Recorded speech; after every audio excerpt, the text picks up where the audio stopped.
a father and 5 stepmothers. As a little girl, it wasn't a very good childhood life, as we all have come from. Some parts of our lives has been very dysfunctional, and some other families, a little dysfunctional, but mine was completely dysfunctional.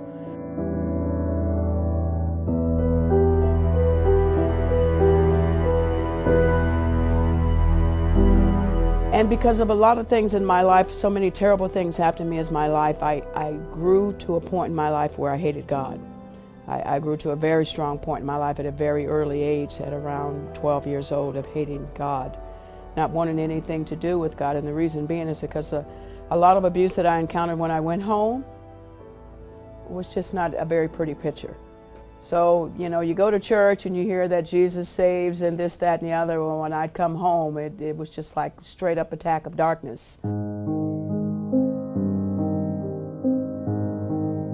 I started drinking and popping pills at 7 years old, and smoking marijuana and cigarettes by the time I was 9, just to medicate myself from a lot of the pain that I was encountering all the time.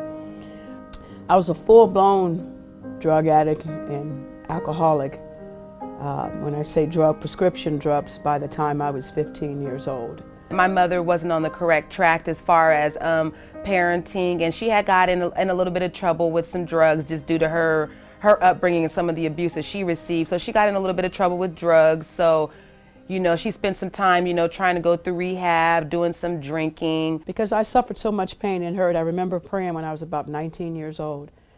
I talked to God and I said, God, would you give me someone to love me? Someone who would never hurt me. Someone who would never do any wrong to me. And that was just one of those flyby prayers that I'm sure a lot of people say today that are walking in darkness, so that's kind of like what I did.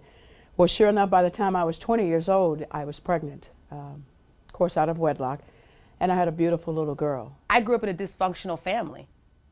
And, even though they say it happens in 1 in every other household, I understand it happens in, 1 out of 10 households. It's dysfunctional no matter where it happens. And it's almost like society is accepting it. And it's like, it's not acceptable. You have to break the cycle. It's not an acceptable act.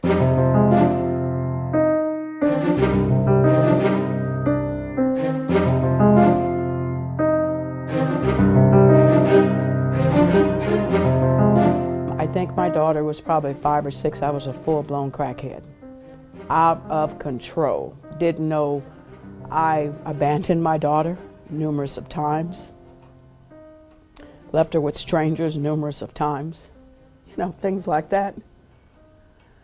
And I just drove myself further and further into drugs.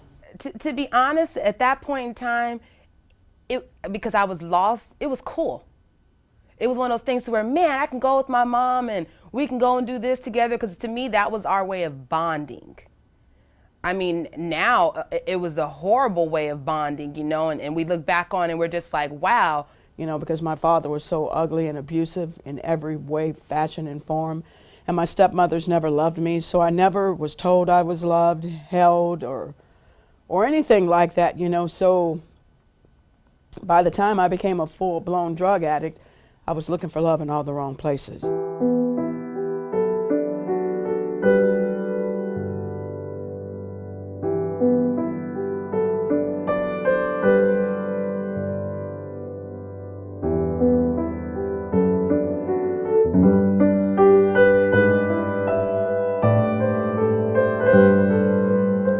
I saw my mother in me when my daughter was about 5 or 6, abandoning her, neglecting her.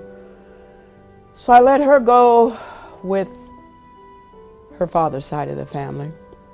My father's family, they were very negative, kind of competitive, and always putting you down. So they had to, like I said, I love them. I wouldn't change anything about them because they're my family for a reason, but they're very negative people and not very supportive. And I think it's a generational thing. So I think by them being the way that they were, and by them allowing me to cling more onto my mother and have to stand up for myself and be more responsible, I think that is how they influenced me to be a survivor and to know that I can get through anything, no matter what. She was about 11 years old at that time. That's just how long I was out there, being out of my mind. And I called her, and her exact words to me is, "Mama, don't you love me anymore?" And that broke me. That broke me down. And because I remembered me being a little girl, my mother not loving me.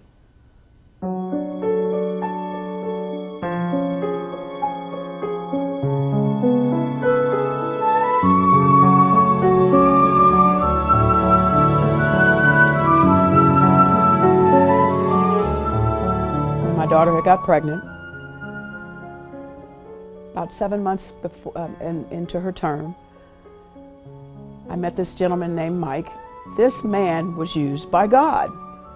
It's just wonderful. This man was used by God.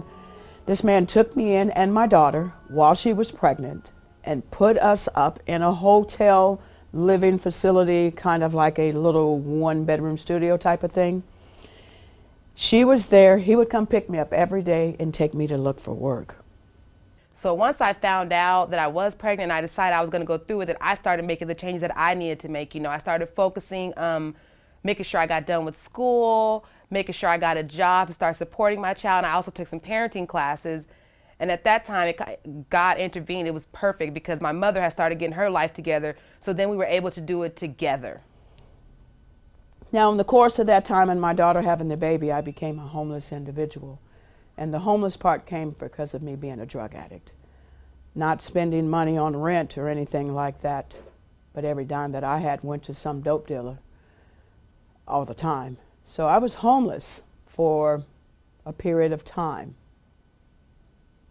Not sure how long, but I know what the homeless people feel like out here today.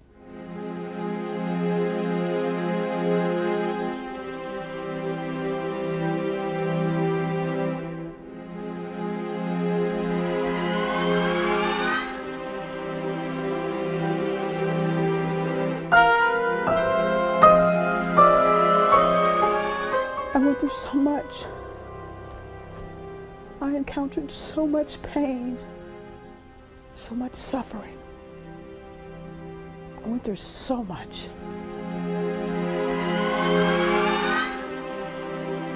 I told you that I prayed to God to give me someone to love me.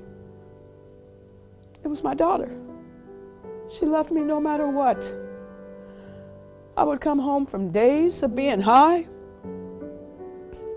The first thing she would say when I walk in that door is, "Mama, you hungry? Come here, you need to go take a bath. And you need some rest." She would just hug me and embrace me.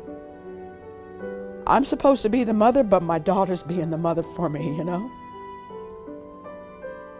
With my mom changing her life and getting involved with the people that she got involved with, we started going to church with Seventh-day Adventists. And then once I started reading the Bible and they started explaining to me, how the Seventh-day Adventists came about, why we worship on the Sabbath, things like that, to me it felt right on the inside. And so once it felt right on the inside, it was easier for me to start honoring and worshiping and start walking that path. And when I became saved and delivered, finally,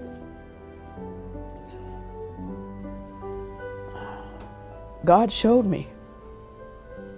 That was me through your daughter showing you how much I love you.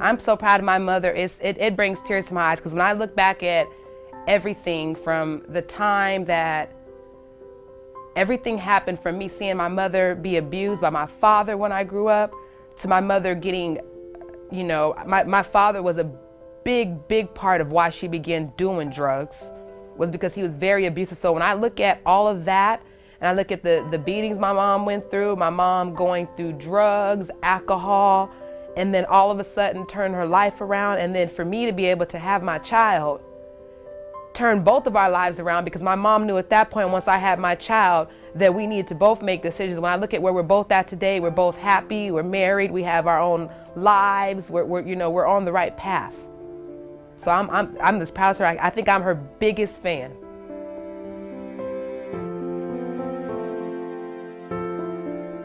I never really known how to receive love, because nobody ever taught me what love was. I don't know. I didn't know what love is. Even when I became a Seventh-day Adventist Christian, I still didn't know what love was.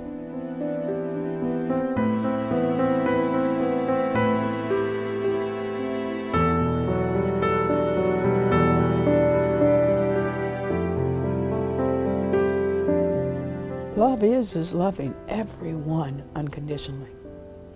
Love is seeing that homeless person. Love is seeing that homeless person being loved by God. Love is seeing our fellow brothers and sisters, not their faults, but all of their strengths. And that's where I'm at today.